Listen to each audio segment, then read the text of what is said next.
Avalanche, Chapter 2. The Fall from Grace. The fall confronts us with one of the most powerful and painful experiences on the path of psychological and spiritual maturation. In Western religious terms, it refers to the fall from God's grace and or from the grace of the Church due to major transgressions wherein one has deviated from what is considered to be right or proper. It leads to ostracism, excommunication, and or damnation. Psychologically, a fall from grace occurs whenever an individual significantly deviates from any image held to be normal or acceptable by a perceived authority figure.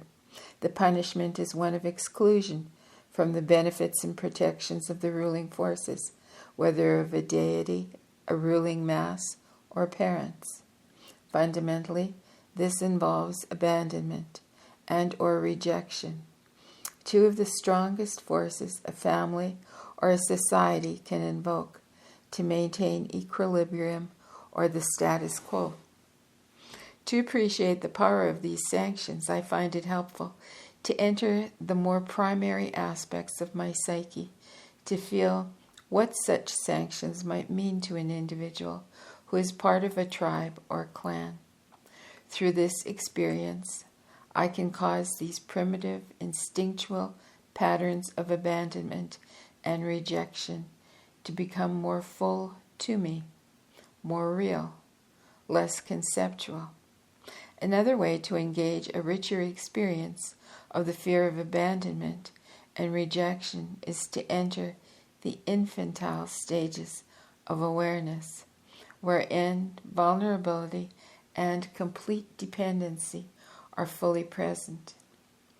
In both of these situations, the primitive and the infantile, we find a threshold to an experience of instinctual forces that have a powerful controlling influence throughout our lives.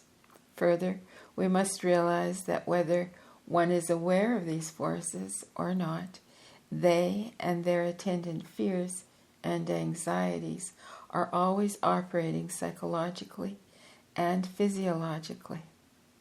As long as one's sense of self or well-being is identified with an external object, individual or group, one is vulnerable to the forces associated with it or them for self-esteem and well-being. One cannot deviate significantly, even creatively, without incurring interior guilt and anxiety, as well as exterior disapproval, which is, in a sense, a form of threatened abandonment. Thus, in most esoteric spiritual training, when a transcendental value system is to replace earlier values, any attachment to the outer object, individual, or group must be broken. The person is trained to base himself or herself in a strictly interior sense of self, or self with a capital S, and in mature aspects of beinghood beyond the infantile, the childish, the adolescent, and the young adult. In an inner fall, with a capital F, fall, in an inner fall, exactly the same dynamics occur as with an outer fall, except that the source of well-being is now strictly in relationship to an internal aspect. The individual is struggling with some inner portion of self that deviates from what is considered acceptable, proper, or right by some other inner portion of self. This other aspect has the power to punish or to reward, just as the outer levels do. The individual may not be conscious of the inner material and only experience the symptoms of the conflict without knowing why the symptoms exist. The fall can lead to deeper personal development and greater spiritual maturation but more often it leads to self-hatred, humiliation, collapse into negativity, or worse still, frantic reinforcement of the masks of positiveness and goodness. The fall from power of Richard Nixon, the kind of fall from spiritual purity exemplified by some evangelists, nuns, priests, and rabbis, and even more generally the fall from parental grace, from protection and support, when an adolescent or a young person has deviated from the sense of right held by one or both parents, are easily recognizable examples. How might we understand more about the fall? As a physician, I like to be instructed by the wisdom of the body when I am struggling to understand mythic material or spiritual teachings, dogmas, and mysteries. I've come to realize that most of what is regarded as divine truth or direct revelation from God is intrinsically rooted in the anatomy and the physiology of the body. My making note of this insight is not meant to detract from the awesome nature of the mystery, capital M. I simply want to point out that the study of the body and of nature in general can reveal profound truths that are often regarded as having otherworldly source. I was fascinated to hear Joseph Campbell in his superb video series with Bill Moyers called The Power of Myth make this point so directly when he stated that all archetypes and patternings of the deep psyche are, in effect, only the organs of the body interacting with one another. That is a powerful statement, which requires extensive contemplation for its profundity to be fully appreciated. So I'm going to read that statement again. Joseph Campbell stated that all archetypes and patternings of the deep psyche are, in effect, only the organs of the body interacting with one another. Where then, in the awesomely mysterious arenas of human physiology, can one discover the equivalence of the phenomena we are examining? Where do empowerment and protection exist when normal or desired behavior is manifested, and ostracism, exclusion, and even death exist when unacceptable behavior is manifested? They are found in all places in the body's immune system. They are found of all places in the body's immune system.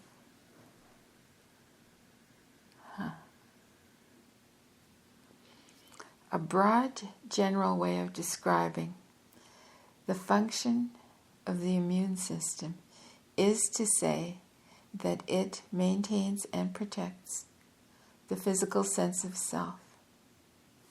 The sense of self is always unique and exclusive to an individual.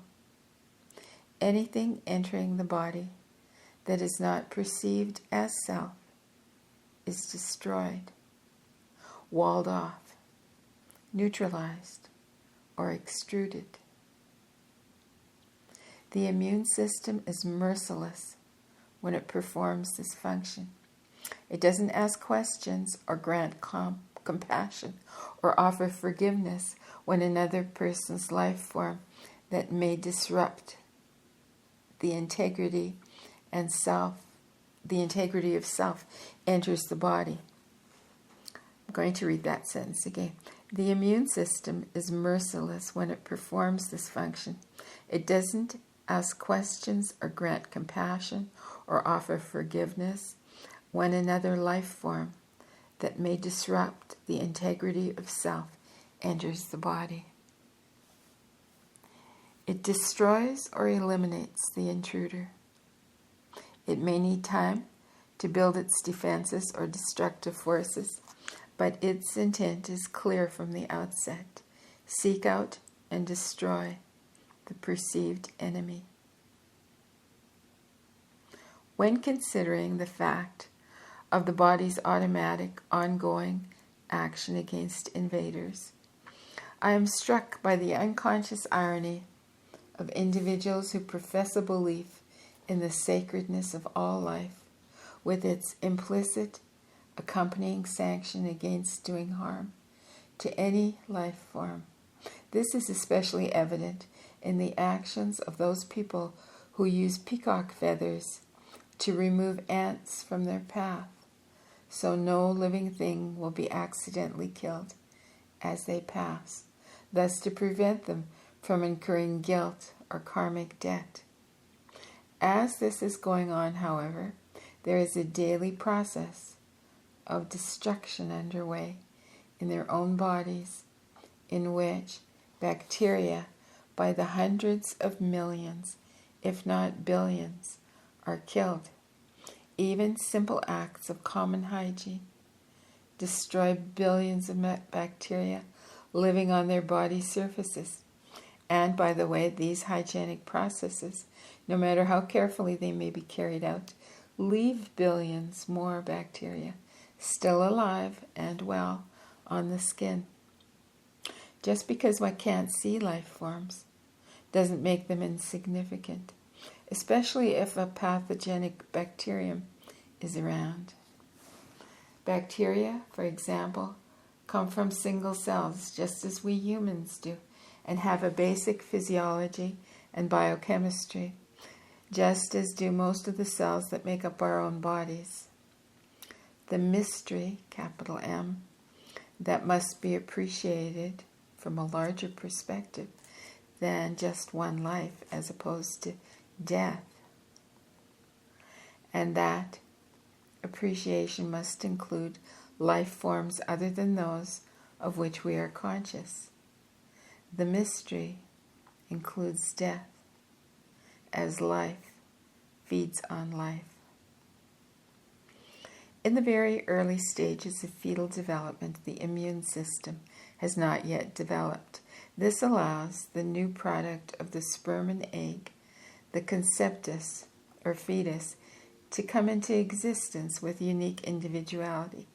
If the conceptus simply inherited the immune mechanism of the mother or father, nothing unique would arise without being immediately destroyed. Prior to conception, the female's immune system treats the sperm like invaders, foreign objects to be destroyed. One of the reasons why so many sperm must be delivered into the vagina during coitus is so the female's vaginal immune system can be overcome by sheer numbers of sperm in the range of 200 to 300 million at a time. Interestingly, the sperm are also considered by the male's body to be foreign objects, and an elaborate system of protection for the sperm must be maintained while they are still in the male's testicles and seminal vesicles. The fact that both male and female bodies react to the sperm as foreign objects to be resisted and destroyed if possible, while the ovum is accepted by the female body, presents some interesting possibilities as to the basis of unconscious psychosexual dynamics between the sexes. These considerations of the very foundations of human development and sexuality can give immense insight into the complex unconscious fears men and women have of one another. The male's fear of being absorbed into the feminine is not unrelated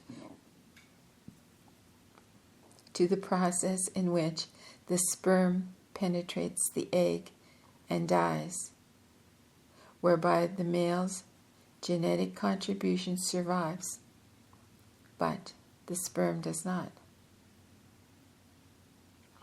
The female's unconscious rejection of the masculine is manifested through her immune system and the acidity of the vagina, both of which destroy sperm by the millions upon millions. For a review of the fundamental forces at play between the sexes at a biological level, I highly recommend the NOVA, N-O-V-A, video cassette, The Miracle of Life. Then, at a critical stage, the immune system of the fetus develops the physical or biological image of the self.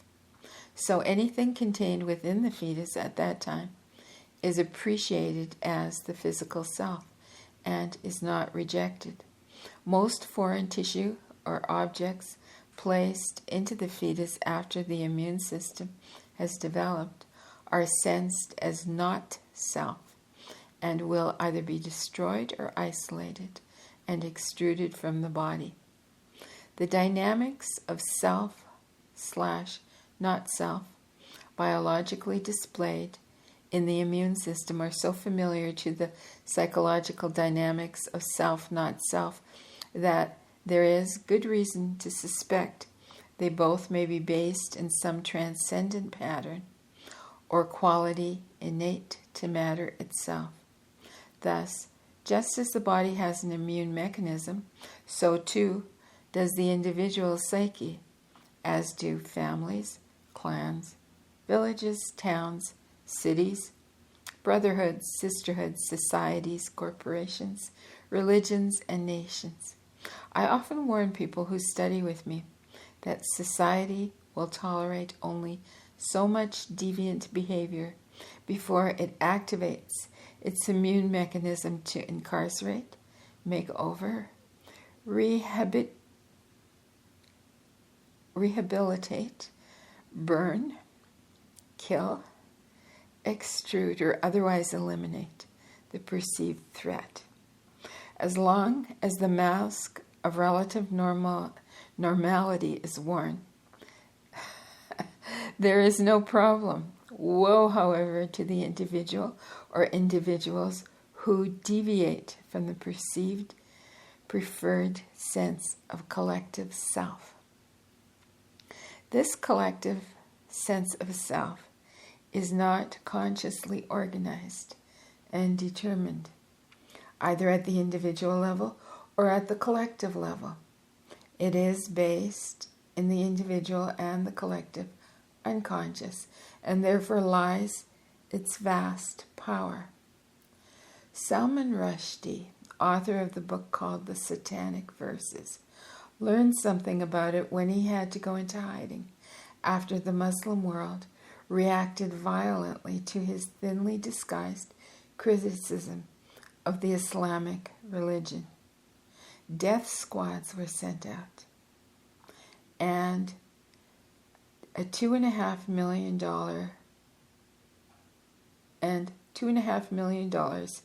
was offered to any Iranian who would kill him.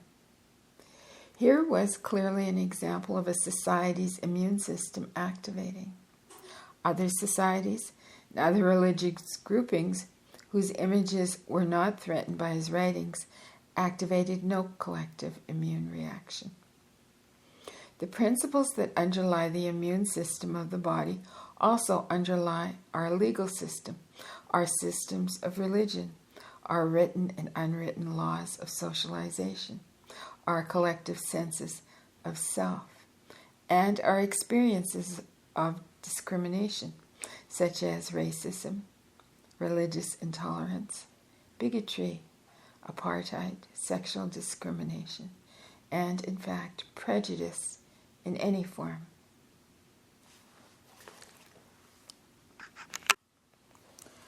No legislation can possibly influence this most fundamental and instinctive principle of our nature. It has nothing to do with the mind and how the mind thinks things ought to be. It is not based in outer moral values, which change from time to time, or in religious ethics, which so often defend against fundamental forces of our beingness that can be so humiliating to the spiritually sophisticated and evolved. I don't feel the underlying aspects of prejudice and bigotry have been influenced in the slightest by all the legislation and marches, by all the attempts to desegregate, and by all the films and writings attempting to influence mass opinion. Surface appearances or social masks are neither honest nor long-term solutions to innate and difficult aspects of life. The sense of what is self and what is not self is simply too deep within the human psyche, of which we know so little, for these maneuvers to be effective. Current legislation serves to conceal or to deny prejudice. It is superficial at best and anxiety and guilt-producing at worst. A far more honest position would be to accept the prejudices and begin to work from that standpoint toward a possible relationship with what is perceived as not self. Instead, we hammer away at children, telling them that prejudice is bad and wrong, and when its basis is established as the very foundation of our physical existence. To change prejudice would be like having someone influence and alter the instinct to survive. Appreciation, not denial, is the way to integrate prejudice. The irony is that our society will send out its immune cells to destroy another society because that society is engaging in an activity that is not perceived as self by our society, though our society has hardly resolved its own unconscious aspects of exactly the same issue, as for example in regard to apartheid. I am always amazed when I observe individuals who in their virtually absolute consciousness are so blatant as to accuse others of what they themselves are unconscious of in their own personal lives. We are unconscious when we react to something outside ourselves and are unaware that the reactivity is really in defense of unconsciously held ideas of forces within us. The enemy is not out there. As we appreciate the unconscious aspects of our own being, we soon discover that those who react the most to bigotry and prejudice carry heavy doses of bigotry and prejudice at the personal unexposed areas of their consciousness and or in the unconscious areas of their being. The awakening into self-realization can be very humiliating to such individuals as peace marchers, social reformers, utopians, environmentalists, and missionaries of all sorts. I will cover projection of unconscious attitudes, beliefs, and activities more thoroughly in a later chapter. But in the context of fundamental forces of the body and psyche, the introduction of such powerful reactive area is certainly appropriate here. A journey into darkness, self and not self collide. In this regard, I will share the journey of a 6-week trip I took with 3 other white men into the East, Central Africa, into East and Central Africa in September 1986. Africa, of course, is called the Dark Continent. This doesn't just refer to the dark-skinned people there, for it is also symbolic of the disowned animal and primitive aspects in all of us, aspects that are overlaid by thin veneers of civilization, socialization, and religious dogma. I had been preparing for years to be able to enter Africa, and to do so at an experiential level, not merely as a tourist or an uninvolved witness to its rich, wild, natural environment. As a consequence of a series of deep daily meditations, when I arrived in Nairobi, Kenya, I was experiencing the instinctual levels of my beingness to a degree far outside the ranges of my ordinary consciousness. The hunter and gatherer were close to my awareness. The instincts to kill and to defend from being killed were also close to the surface. Even my way of walking, my sense of sight, my sense of smell, the quality of my sleep, and the content and form of my conversations with others were being influenced. I was awake and alive in a much different way than I ordinarily am. For this trip, I had specifically requested that a Black African be our guide. I wanted to experience someone who had been raised in the wilds of Africa, where death and disease go hand in hand with celebration and life. I wanted someone who could lend me new eyes and ears and a new nose in order that I might fully appreciate the parts of Africa that we were entering.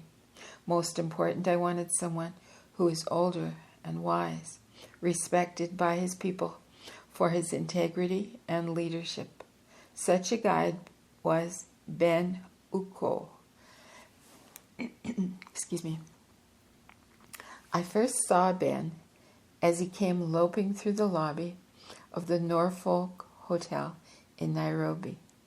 He was tall, powerfully well-built, and very black, with long legs and arms. He had graying, short, tightly curled, receding hair. I mostly saw white teeth and white eyeballs and waving arms as he approached. I was stunned by the handsomeness of his chiseled face, which reminded me of some of the pharaonic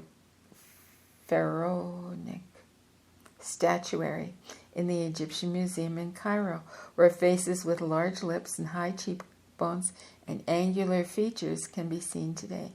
Ben, I realized, didn't need haircuts or razors.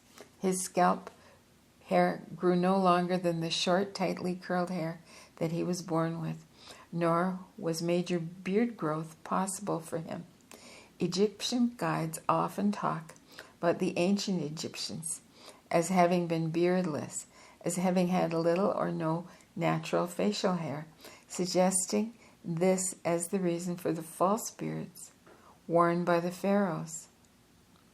That tends to reinforce the feeling I have had since I first entered Egypt in 1975, that at least one of the ancient pharaohic lines was black. As it turned out, Ben was a Nilot, N-I-L-O-T, a member of a tribe that had in the distant past migrated up the Nile River to Lake Victoria, where the tribe remains today. Nilots are noted for being teachers. As I also learned, this tribe has oral traditions that includes its having once been powerful and great in the land of the Lower Nile. Ben approached the four of us with an almost boyish camaraderie, ready to greet us with hand claps and robust shoulder clapping and goodwill. His first comment was, "This is going to be a wonderful trip. Brothers traveling together. After all, we are all the same under the skin, aren't we?" I looked at him intently, then with a long, slow delivery of the feelings that I was having, I said, "I don't feel that way at all. Something inside me instinctively fears you. You are not me. You are much more powerful than I. You are also very black. I don't trust the whitewashing of your feelings about us in that kind of greeting. His mouth slammed shut. Now I could see only his white eyeballs several inches above mine. It was the most honest, most vulnerable level at which I had ever encountered another human being. I wanted to know, to feel the truth of the forces between us. I wanted to acknowledge my fears, my concerns, my reactivities, in order to prepare the way for the possibility of a deeper relationship. I wanted nothing to do with pabulum, or social masks. My life was being placed in the hands of this man. My years of preparation to enter Africa and the encounter with black Africans was too meaningful to my psychological, spiritual development to squander on niceties. The ground rules had been struck. No masks, and the honest presentation of feelings was being called for. Ben gave me a long, deep look, then stood tall and mature. He quietly told us to be ready to leave on safari early next morning. It was several days before Ben approached me on a level other than that of a guide. His statement was direct. Of course, you know I feel the same way about you. We could now begin to learn about each other and to unmask, to be really vulnerable, and therefore alive to each other. My sensitivities in the psi area, psi being PSI, knowing about places, people, and objects without having acquired the information in the usual manner, had been gradually developing over the years. I was only too painfully aware of what Ben really thought about whites and the struggles the blacks were having, not just with the whites, but with the intertribal conflict and the warfare throughout all of Africa. I was now in a three-dimensional reality of huge forces of self versus non-self, in a setting where one could easily be killed, not necessarily by wild animals, although that was a possibility, but by someone who was being danced by a collective immune mechanism. Someone who is being danced by a collective immune mechanism. A Japanese tourist had been killed because he took a photograph of a tribesman without the tribesman's permission. The tribesman went up to the tourist and, without warning, speared him in the neck. No legal or retaliatory action was taken, as the custom in certain parts of Africa is that you don't take pictures without negotiation and permission. Later, during our trip, while on a remote and rarely traveled road in northern Kenya, one of the three men traveling with me innocently took some pictures of what appeared to be children and women as we stepped out of the safari vehicles to stretch. Immediately after he took the pictures, our guides became nervous. They saw tribesmen seemingly coming out of nowhere with spears in hand, though they were not yet in attack posture. The children and women, and then the men, were asking a large sum of money because the pictures had been taken. The man who took the pictures thought this was simply a bargaining ploy and was trying to get the tribe's people's price down. But they would have nothing to do with bargaining. Our guides motioned to us slowly to move away as they tried to diffuse the situation with small jokes about whites. The guides paid the price they asked. As it turned out, we were in tribespeople territory, isolated from the usual safari camps. The guides were only too familiar with other occurrences when an entire party had been killed and the vehicle simply disappeared.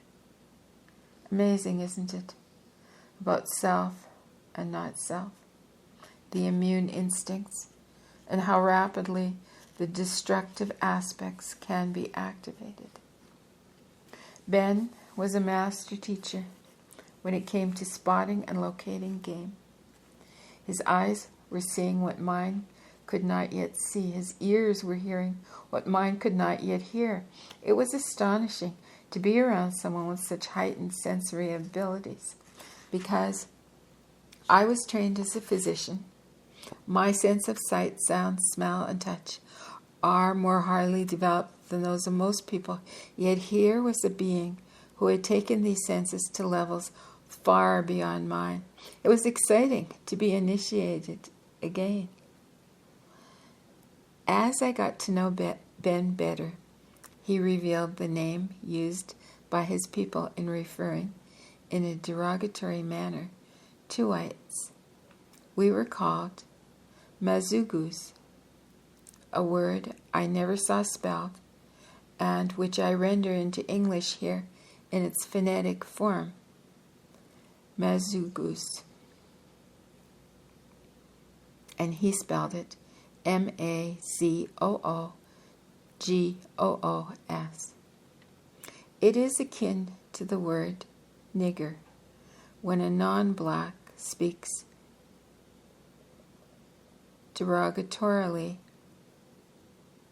about a black, or better yet, the Hawaiian word Haole, Haole, a highly derogatory word for whites, which means without life or breath. In other words, dead, lacking life and vitality. Mazugu is never said in front of white people, but it is frequently used when referring to them. One morning when we were entering a village where Ben was not known, I suddenly called out to some blacks that Ben and his Mazugu friends were in need of supplies. The blacks were initially very nervous each time I repeated the statement, and then suddenly broke into laughter when they saw the humor of the situation. Here I was, a white, announcing I was a Mazugu, perfectly well understanding its derogatory meaning and even enjoying the experience, as were the other three white men, and particularly Ben.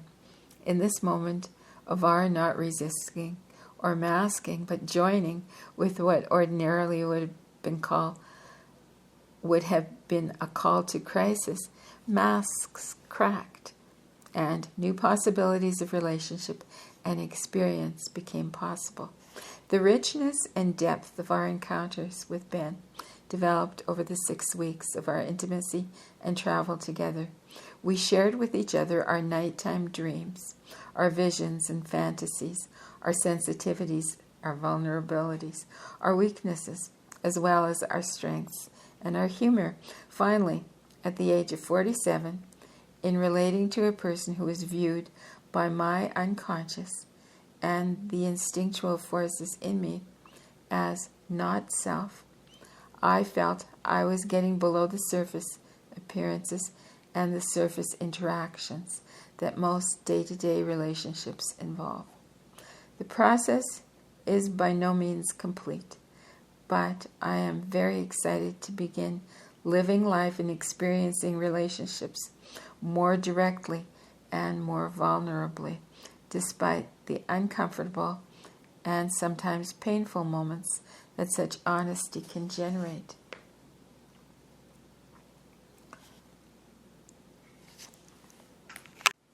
Vegetarians, carnivores, and cannibals, eating and consciousness. In further examining how biological principles are reflected into wider areas of life, we can consider two other major physiological dynamics and their psychological equivalents, recognizing how they operate as we seek to understand the unconscious underlying forces in a fall, capital F, fall. The first is the principle of homeostasis, or balance, which is expressed so powerfully by the body and by the psyche. The second is the principle of attraction to opposites, which introduces the theme of duality, or complementary parts. Although both of these dynamics ultimately involve far more complexity than I will present here, the following material does introduce certain basic principles and includes simple examples. Homeostasis is a word used in the field of medicine to refer to the process by which forces maintain equilibrium in the body, whether in regard to temperature, the acid-base balance, endocrine cycles, sleep-wake rhythms, or just a single breathing cycle. Homeostasis involves maintaining the status quo, the stability of a system. The instant stability is disturbed, counterforces are activated to return the system to its original point of stability. Whether physiologically or psychologically, we are at a point of calm or balance. If we are at a point of calm or balance, we are usually unaware of the forces constantly interacting to maintain that state of balance. We simply sense our condition as being one that is effortlessly maintained. Such is not the case, however, as we find out if we move from the point of balance toward either extreme. If that happens, we experience ever-increasing forces that seek to move us back to the center point. The forces are gentle when we've only moved a small distance from the center, but when we approach the extremes, extreme counterforces are set into motion to return us to the balance point. Often, there also may be overcompensation, and, like a pendulum swinging back and forth past the center point, until its motion ceases, we may experience back and forth swings. This principle of homeostasis not only operates in the body and in the psyche of the individual, but its dynamics can also be seen in collectives such as families, communities, and nations. Here also lies one of the fundamental reasons for resistance to change everywhere, whether in the body, in the mind, or in the spirit. Physical health, then, can be appreciated as the result of homeostasis processes within the body. In simple words, health is achieved through balance. If a new cell, new tissue, or new blood is to be built, a supply of materials must be used, broken down into its constituent parts, and assimilated appropriately by the body. This mystery of building up and tearing down is what maintains each of us in life. The physical body can maintain itself only when the forces of construction and destruction are in ongoing harmony and equilibrium. If anything goes wrong with the processes that causes breakdown and destruction, or with those which cause construction and rebuilding, we die. Although many dying cells and dead cells are reabsorbed into our bodies during the cycle of regeneration and can be reused, we are unable to renew ourselves only from our own recycled material. In addition, many of the body's cells, fluids, and proteins are completely lost to the body through perspiration, the sloughing off of dead skin cells, hair, and fingernails, and through the sloughing off of cells and fluids into the urinary tract or the gastrointestinal tract. Thus, without the capacity to capture, destroy, ingest, digest, and assimilate new material for survival, we would soon fall prey to other life forms that are seeking our constituents for their maintenance. The destructive processes involved in capturing and killing the life forms we ordinarily use for our personal continuity in life are usually not acknowledged or discussed. It is, for instance, considered in bad taste to raise the issue of how food actually gets from its original environment to our mouths, an excellent example of an aspect of everyday reality that is disowned by our society.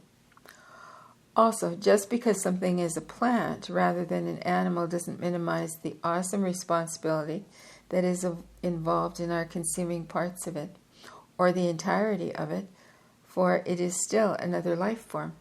To appreciate that we are actually eating another life form, and thus gaining its mana, its particular power to manifest itself in life, and simultaneously transforming that life form into another complex living form, ourselves, is what actually redeems the death of the plant or the animal.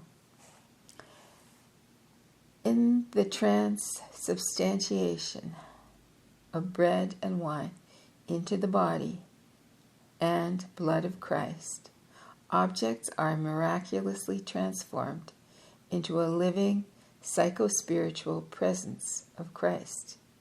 The ritual of the Mass, Mass capital M, if performed well, makes the transformation a psychological truth. The eating of Christ is what redeems the death of Christ. Jesus dies, and the mystery of the Christ is born anew. But to reach the state that can redeem, we must experience, acknowledge, and accept each of the stages of the ritual of transubstantiation, including the sacrifice of livingness in one form of livingness, in one form for livingness in another form. But to reach this state that can redeem, we must experience, acknowledge, and accept each of the stages of the ritual of transubstantiation, including the sacrifice of livingness in one form for livingness in another form. The mystery of the cycles that create a new balance of a higher order, cycles of disturbance, sacrifice, death, and birth into a new dimension of being, with the resulting redemption of the life that was sacrificed, is fundamental to the religious experiences of all people in all times and places. It is fundamental to biological development, since at each subsequent physical stage, a sacrifice of the previous physical form occurs. Its constituents are absorbed and integrated into the next physical stage, thus physically redeeming the previous stage. When I was on Easter Island in 1981, I was entranced by stories of the Birdman. The Birdman is a deified mortal who proved his physical prowess in competition with all the other young men on the island by obtaining an egg from a bird's nest located on a small rocky outcropping in very treacherous waters, then climbing up a sheer cliff to where the priests of the island tribes were waiting. The Birdman was granted absolute power over life and death, marriages, the settlement of disputes, and religious rituals for 1 year. He would be active in the communities for the first 6 months, and then he would retire into seclusion for the remaining 6 months, after which his term would expire. If one of the clans whose male youth did not win the competition was unhappy with the individual who did win this godlike power, that clan could claim the power for one of its own if the Birdman could be captured and eaten, with the new Birdman eating his heart.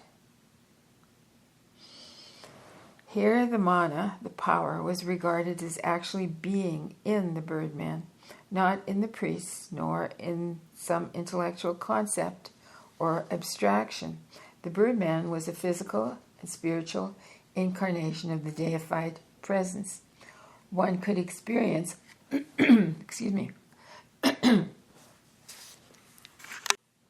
one could experience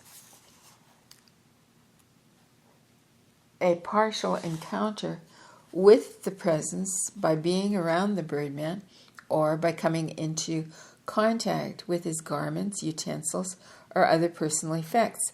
But eating the heart of the Birdman was the only way to come into full empowerment. Is this not similar to the sacrifice of Jesus and the mystery of the Holy Communion?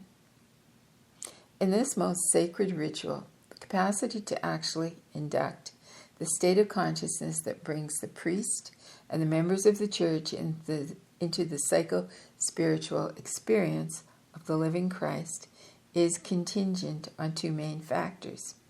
The first is the capability of the priest to enter the heightened state of consciousness that can evoke the experience of Holy Communion. The second is the ritual format. However, it is not the form of the ritual that brings about psycho-spiritual transformation. The ritual is only a structure for the psyche to help guide the transformation of consciousness. Therefore, simply because the ritual form is conducted does not guarantee the desired psycho-spiritual induction into the corporate body of Christ. The ritual pattern is actually dispensable, but the heightened state of consciousness that psycho-spirituality transubstantiates the bread and the wine into the body and the blood of the living Christ is not. I have observed many masses, and only a few priests, in my opinion, are capable of bringing themselves and the attending church members into the mystery of the Mass. While I am considering states of consciousness and the process of ingesting food for psychological and or biological energy, I would like to share some impressions in regard to eating food derived from animals and food derived from plants. Eating food derived from animals and food derived from plants. Although there are many different opinions regarding which foods promote which states of consciousness, I do not feel as though all matter is conscious, and that, I do feel as though all matter is conscious, and that this basic consciousness is enriched by life forms in proportion to the degree to which those life forms have physically evolved. From a religious viewpoint, the body and blood of Christ are psychologically far superior to the body and blood of a beet. Through patterns of increasing complexity, beginning with the material level, matter is configured in such a way as to generate biological consciousness and eventually the cognitive reflective consciousness of the human being. There is no question in my mind that animals, for instance, are more highly evolved and more complex than plants. Because of this, and because I believe the state of consciousness of any life form is a function of the structure and the composition of its matter, and that the nuclei that the nuclei of the cells making up the life form contain the intelligence of that life form, I strongly recommend eating higher forms of animals as part of a vibrationally balanced life essence diet, which would also include plants and plant products, minerals, and even insects. Although I personally do not condone cannibalism, I gather from the little information available on the subject that most groupings that practice cannibalism consider human flesh to be the most sacred and the most evolved, reserving the consumption of a human being for sacramental feasts. Nor is this basic viewpoint limited to areas we regard as primitive. Our preservation of the bones and organs of saints and the quest for the Holy Grail allude to the psychological understanding that the physical matter associated with special people is different from the physical matter associated with ordinary people. The psychological appreciation of the heightened vibrational nature of special people is further demonstrated in the drive to touch or be touched by them, as well as to seek clothing and personal objects that they have worn or with which they have been associated. An example of this phenomenon, only reversed from the usual form, was in evidence when the kahuna reigned all-powerful on the islands of Hawaii. A commoner would be put to instant death if his or her shadow fell on the high priest. Primitive medicine takes powerful advantage of these psychological perspectives through the use of animal or plant totems during ritual healing. Perhaps someday we will actually be able to produce scientific evidence that a protein molecule from a fish is not the same as an apparently identical protein molecule from a cat. For now, however, we must understand that the energetic differences between various food sources are psychologically important and can even override the factual or the scientific perspective on what is good or what is bad for us. Intimately related to the principle of homeostasis is the principle of the attraction of opposites, which involve the forces of sexuality expressing in matter. The patterns of these forces form the basis of human sexuality as it is experienced in the body, in the mind, and in the spirit. Thus, while homeostasis can be viewed as the phenomenon by which opposing interacting forces come into equilibrium, the actual forces that are interacting can be viewed in terms of the principle of the attraction of opposites. Every schoolchild is familiar with the attracting and repelling force of magnets. These forces are basic as they are, remain awesome to me. These forces, as basic as they are, remain awesome to me. The positive pole, whatever that really means, is one magnet attracted to a negative pole, whatever that really means, of another. The opposite poles seek each other out and want to be together. That is really a powerful mystery. Of course, I realize how this is explained from an intellectual standpoint in terms of current scientific theories, but beneath this veneer of concepts and its accompanying illusions of authority and control lies the dimension I am addressing, the very mystery of the existence of matter itself. From a procreative perspective, for example, we can easily appreciate what is implied in the example of the interaction of magnets in terms of the attraction of opposite sexes. From a deeper psychological perspective, the example has even greater impact as an awareness of the attraction of opposites prepares us to recognize many life experiences that are far beyond merely genital sexual forces.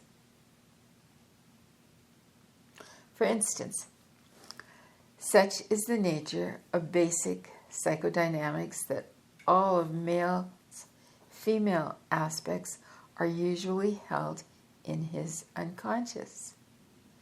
The male does not know that his female psychological counterparts are actually there, or that these counterparts are unconsciously projected onto external screens, other people, who approximate the inner counterparts.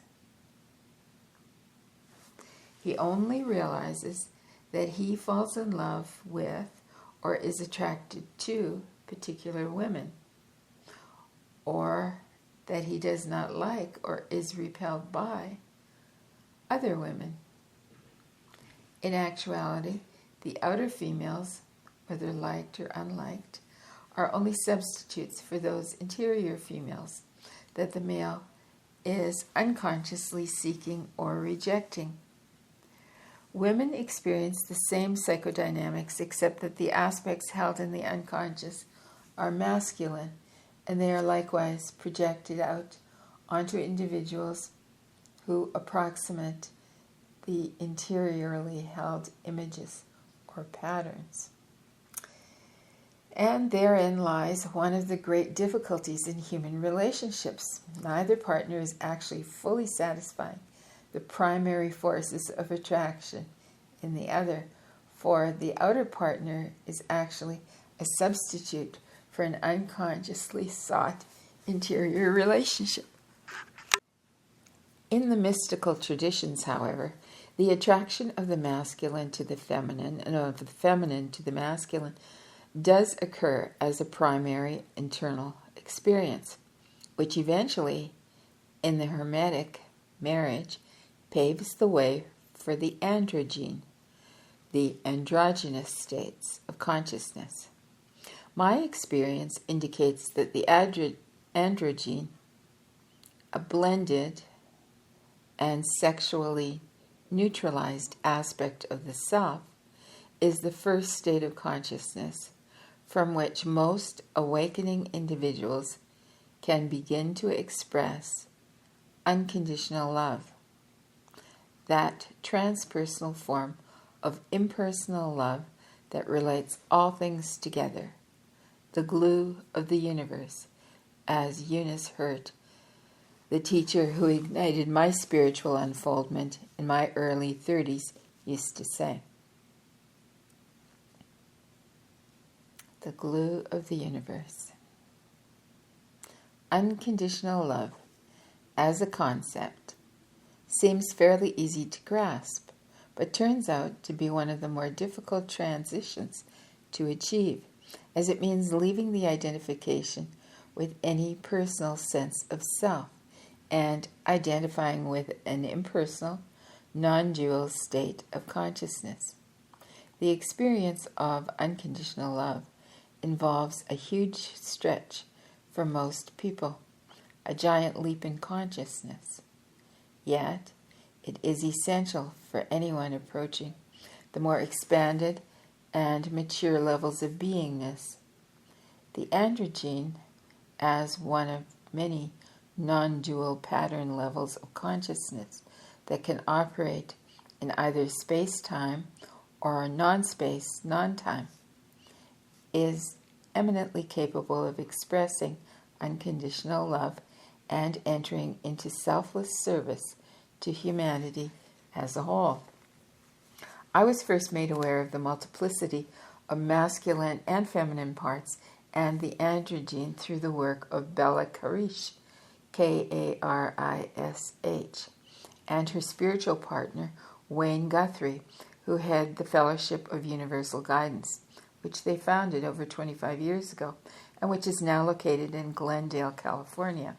Their insights, plus my own experience and that of many others who have attended my workshops, have caused me to understand that there are usually several stages of identification with one or more masculine and feminine aspects before one becomes consciously identified with the androgyne.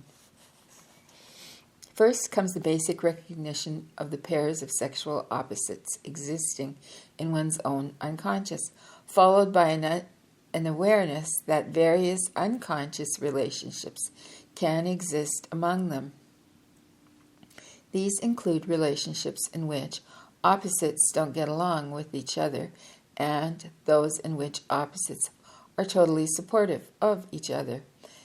There may be a doubling of a male aspect or of the female aspect with no countergender present, as well as partial blendings of several kinds, in brackets called hermaphrodites,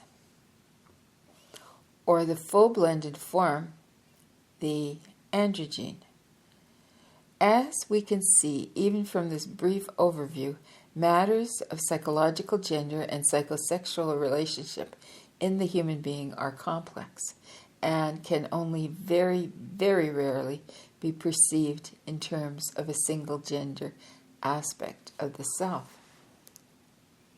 Thus, the first major shock comes when we realize that the unconscious countergender selves have an existence all their own and can act autonomously and independently of our conscious outer gender. So, a biological male with a conscious sense of self that is male will find he is sexually attracted to women, and usually to a particular woman who fulfills the unconscious drive for homeostasis and balance. But the unconscious female aspects within this very same man will be attracted to men, and usually each to a particular type of man. This attraction is ordinarily not conscious in the male, but is experienced in terms of homoerotic and homosensual feelings, the kind that can be experienced in various ways that males customarily engage one another, particularly through sports. In homosexual relationships, the conscious and unconscious psychological selves, which are not necessarily the same as the physical gender, may be either male or female in either partner, but the general principle of the attraction of opposites will still hold true most of the time. For this reason, relationships which are physically homosexual are nevertheless not psychologically homosexual in the vast majority of cases. They involve the same attractive forces that are experienced in heterosexual relationships. What must be remembered is that the gender the outer mind identifies with and regards as being the gender of self may not be the same gender that is unconsciously driving the relationship. For example, a biological male who is consciously, psychologically male can be attracted to the psychologically feminine aspect of another biological male.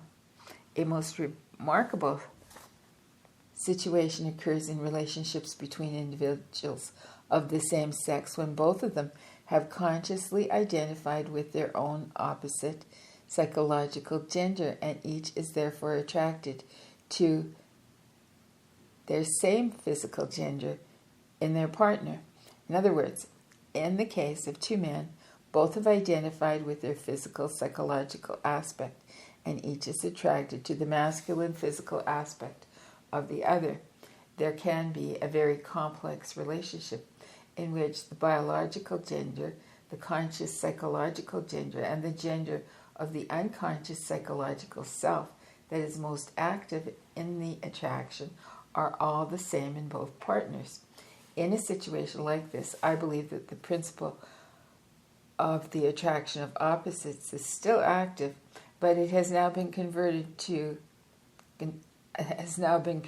from opposite gender attraction to attraction between relative differences in the same gender. We should not forget that the possible shadings of maleness and femaleness in combination with a person's different conscious and unconscious selves create an inner landscape that is infinitely complex. None of this, therefore, should be regarded as a simplistic formula for evaluating the subtleties of attraction between people. The attraction of opposites is easily recognized when it is pleasurable and powerful, as it is in sexuality. But the principle holds true whether there is pleasure or displeasure.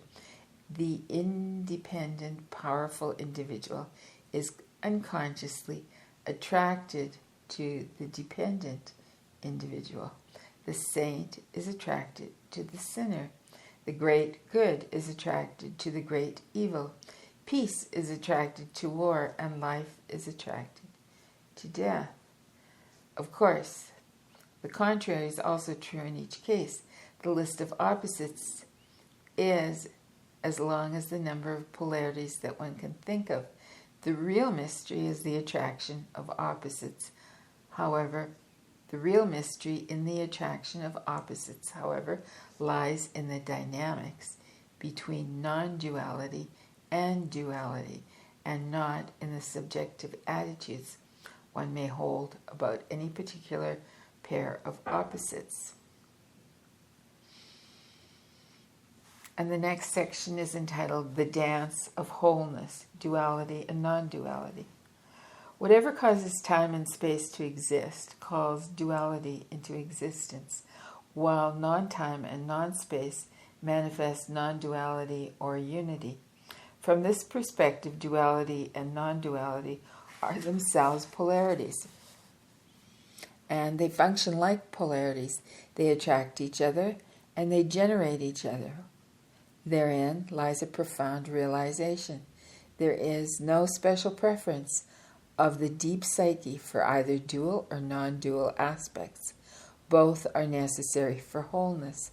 What bridges duality and non-duality are, of all things, those patterns capable of existing in non-time and non-space, as well as in time and space. This insight, as we shall see later when we take up pattern-level reality, is fundamental. Consciousness is dual and non-dual, sequentially and simultaneously. The moment one's awareness enters states of duality, of time and space, this as distinct from that, male as distinct from female, good as distinct from evil, mine as distinct from yours, the psyche is fractured and seeks to reestablish its connection to unity and wholeness. That wholeness which is a greater part of our beingness experience. But non-duality seeks duality also, which is a point which most spiritual paths ignore. One way the psyche may experience wholeness, other than by entering non-dual states of being, is for the dualistic states of consciousness to experience relative wholeness and balance through cycles and rhythms, by taking a vantage point that permits us to embrace relatively long periods of time in our awareness. We can often sense a wholeness and a balance that, from the perspective in any particular moment, would seem quite out of balance. One of the mysteries behind the Judaic creation story of Adam and Eve is the process that leads from unity, represented by the Garden of Eden, into duality, represented by the world. Contrary to popular Western religious teachings, the fall, capital F, entry into the world, into time and space, into duality, is neither a mistake nor a sin. It represents symbolically, among other things, the initial phase of a profound cycling of consciousness, moving from unity to duality and back and forth. We do it when we move from the womb into the world. There has even been talk in scientific circles that perhaps the constituent parts of atoms make up our bodies, and the whole universe the whole physical universe, do it billions of times per second. Let me read that again. There has even been some talk in scientific circles that perhaps the constituent parts of the atoms that make up our bodies and the whole physical universe do it billions of times per second. Most of the time, these particles may be non-existent, and something drives this being-non-being oscillation, the duality-unity dance. Though we do not know what forces cause the process, we might describe the interrelationship as a yearning in quotes, of the opposite for its counterpart. Thus, contained in the unity principle is a yearning for duality, and contained in the duality principle is a yearning for unity. From a psychological viewpoint, the desire for duality or separated existence is what the fall is all about. In the literal interpretation of the biblical account of Adam and Eve in the Garden of Eden, a typical fall story unfolds. Paradise is offered and maintained as long as the inhabitants of the garden remain under the influence and control of the ruling, sustaining deity. When Adam and Eve disobey the one rule of the garden by eating the fruit of the tree of knowledge of good and evil, they become godlike. This so upsets God that he casts them out of paradise and forces them to live in the world and to undergo the painful experiences of worldly life. The infantile psyche perceives this as rejection and abandonment by the parent and feels guilt-ridden and filled with shame. It then sets out on a path to be redeemed in the eyes of the parent. The maturing psyche, however, accepts the challenge of the new situation and calls upon inherent, untapped resources within its own self, within its own sense of self that was previously supplied by the parental aspect on which it was dependent. Initiation into greater beinghood occurs, therefore, because of the fall. The all too common feminist attitude regarding the story of Adam and Eve is that the feminine and her sexuality are demeaned by the masculine. Not only does Eve have her origin through Adam and not come into being in her own right, but she is also accused of being weak, since she is seduced by the serpent. In chapter 11, I will take up the story of Adam and Eve from the perspective of dream interpretation to reveal a much different, richer, and quite surprising point of view. Meanwhile, to men I say, wake up. Our feelings of superiority are based on a defense against the unconscious power of the feminine. Let us remember that the shadow side of the feminine, vulnerability and chaos, is fundamental to change and to unfoldment. To women I say, wake up. Your feelings of powerlessness are contained in your own unconscious rejection of the feminine and in your unconscious deification of the masculine. It's not men who have enslaved you. It's your own incapacity to contain the full power, vulnerability, and chaos the feminine principle represents. This causes women to stampede to the masculine for protection and support, even when that masculine support and protection are at an unconscious level in the woman herself. The fall, capital F, fall, the fall, chaos and change. I am reminded of the work of the Belgian Nobel Prize winner Ilya Prigogine on dissipative, dissipative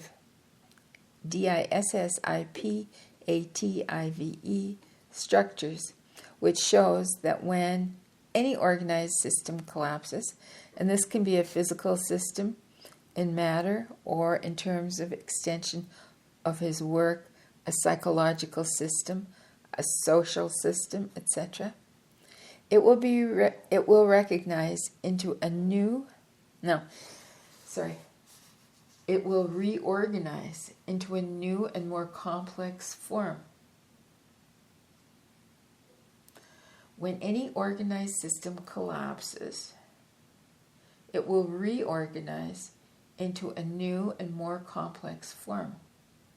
And chaos theory, which is right at the leading edge of speculation about complex physical systems, demonstrates an order lurking in the dynamics of that which was thought to be orderless.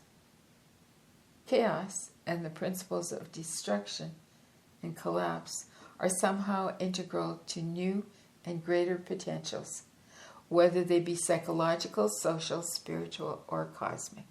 With these viewpoints in mind, we can now appreciate the fall with more understanding. When the fall from grace occurs, the previous stage or sense of self must be sacrificed in order for one to embrace the next possibility, which has new resources that can handle the greater responsibilities of livingness.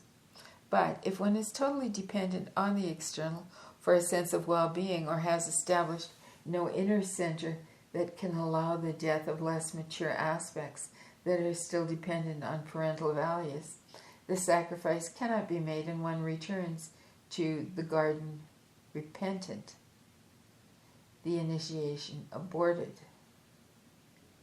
However, if one has experienced an inner awakening into innate spiritual states and into values that have no need to defend against anything, if one has established a relationship with the mystery, capital M, and with the unconscious aspects of self that attune to the deepest beinghood, which is the self, then the sacrifice of the previous values and senses of self can be successfully accomplished, and the vulnerability of a new potential embraced.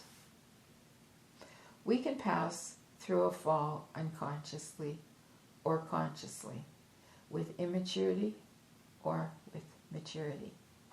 The major difference in terms of our relationship to it, whether we experience the pain and the ecstasy as defeat and humiliation, or as unfoldment and liberation. And that concludes Chapter 2. Chapter 3 is entitled One Body, Many Selves. That sounds intriguing. I hope you'll join me for that one. And till soon.